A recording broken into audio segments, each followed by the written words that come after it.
Maintenant, la deuxième partie que j'ai appelée le royaume contre-attaque, parce que l'Arabie saoudite riposte.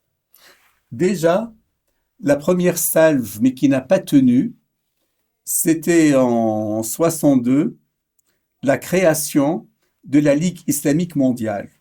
Au début, en 62, il y avait peu de moyens.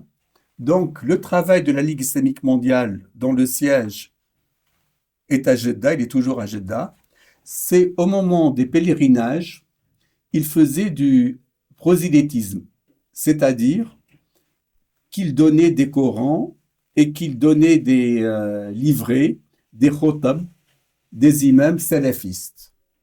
C'était artisanal, mais l'avantage avec les pèlerins, quand ils rentrent chez eux, ils emmènent cette doctrine avec eux.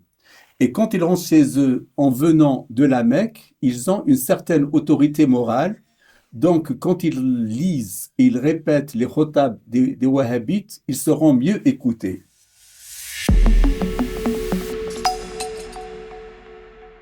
Il y a un chamboulement qui est le premier choc pétrolier.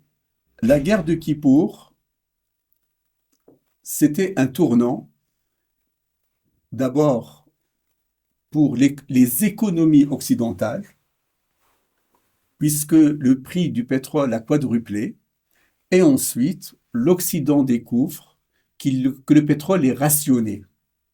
La conséquence du choc pétrolier, c'est l'enrichissement du royaume d'Arabie saoudite.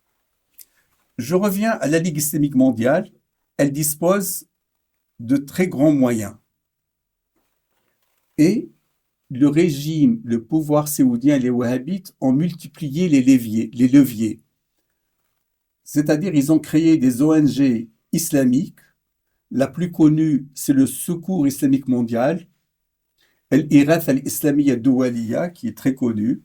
C'est des missions humanitaires vis-à-vis des pays musulmans exposés aux catastrophes naturelles et autres fléaux. Et pas seulement. Un exemple, pendant la guerre de Bosnie, ils ont soutenu les musulmans bosniaques et ça n'a pas beaucoup plu à l'Occident. Mais les ONG islamiques comme la Ligue islamique mondiale ne se limitent pas géographiquement aux seuls pays musulmans. Elle élargit son activité aux pays où se trouvent des musulmans. Donc cet activisme pétrolier, surtout après le choc, quand l'Amérique découvre que le pétrole est rationné, Nixon, en 1973, en pleine guerre du Vietnam, Nixon en 1973, il était encore président, en pleine guerre du Vietnam, en plein Watergate. Il demande au Pentagone de préparer un plan d'invasion de la région Sharqiyya, qui est la région la plus pétrolifère d'Arabie saoudite. C'est-à-dire, Sharqiyya, comme son nom l'indique, c'est l'Est. Heureusement qu'il y a eu de la flexibilité, parce que l'OPEP, l'Organisation des pays exportateurs de pétrole, en faisant des quotas, sous pression américaine, l'Arabie saoudite et surtout le Koweït, ils disent on vend notre quota de pétrole. Comme la demande américaine occidentale est très importante, ils continuent à vendre. Ils ont inventé la notion du hors-quota. Et le Koweït est devenu un grand spécialiste de l'invention du hors-quota. C'était la conséquence du choc pétrolier. La présence américaine s'affirme. En contrepartie, la richesse saoudienne se développe. Et en fin de compte, chacun trouve son compte parce que l'Arabie saoudite est un pays riche.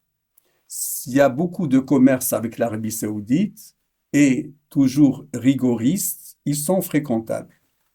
Le choc pétrolier de 73 a transformé la géopolitique de l'islam en géopolitique du pétrole. C'est la grande transformation.